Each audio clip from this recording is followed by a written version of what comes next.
যদি বলতে পারে এই গাছের নাম কি অবশ্যই কমেন্ট করবেন, আমি তাদেরকে অবশ্যই গিফট করব। এই গাছটার নাম কি?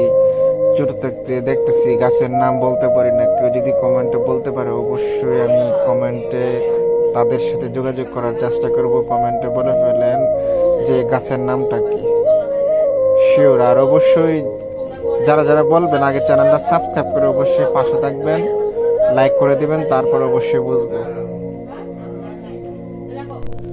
টাকা পয়সা না থাকলে কত বুদ্ধি চলে আসে, এটা করতে মন চায়, এটা করতে মন চায়।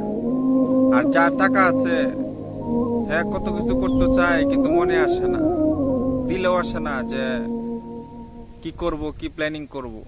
আর যার নাই সে কত কিছু প্ল্যানিং করে, তারপরে কোনো কিছু হয় না। আসল কথা হলো বিষয়টা হচ্ছে যে যার নাই সে কত কিছু করতে চায়, যার আছে সে কিছুই করতে মনে চায় না। এটাই বাস্তবতা। মানুষের কোটি কোটি সম্পদ থাকলেও অনেক সময় এই কোটি কোটি সম্পদ দিয়ে কোনো কাজে আসে না। কারণ এই সম্পদে অনেক সময় দেখা যাইতেছে মানে অযথাই পড়ে থাকে, অযথাই কোনো কিছু করতে পারে না। কারণ এই কোটি কোটি সম্পদ থাকলেও যে কিছু করবে এরকম না। যার নাই, 1 টাকা কোনো সম্পদও নাই, টাকা পয়সাও নাই, সে কত প্ল্যানিং, কত কত ধরনের কত কিছু করতে চায়। আসলে মানুষের জীবনে এমন একটা সময় আছে যে যার নাই সে চিন্তা করে যে আমার এই জমিনটা থাকলে আমি একটা কিছু করতে পারতাম।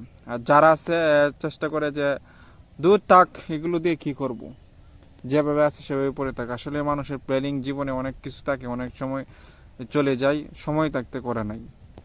তাই বিধায় আসলে আমাদের নাই, তাই আমরা প্ল্যানিং করতে চাই কিন্তু প্ল্যানিংয়ে কোনো কাজে আসে না। যাই হোক, আল্লাহ তাআলা চাইলে ইনশাল্লাহ হবে, একদিন হবে। এবং যারা যারা আমার এই ভিডিও দেখেন অবশ্যই কথাগুলো শুনেন, যদি ভালো লাগে অবশ্যই কমেন্ট করবেন। আসলে কমেন্ট না করলে বোঝা যায় না যে আমার ভিডিওগুলি ভালো যাচ্ছে না খারাপ যাচ্ছে। কথাগুলোর মধ্যে ভুল প্রান্তি থাকে অবশ্যই দেখবেন, আর লাইক কমেন্ট শেয়ার করবেন, আর চ্যানেলটা সাবস্ক্রাইব করে অবশ্যই পাশে থাকবেন।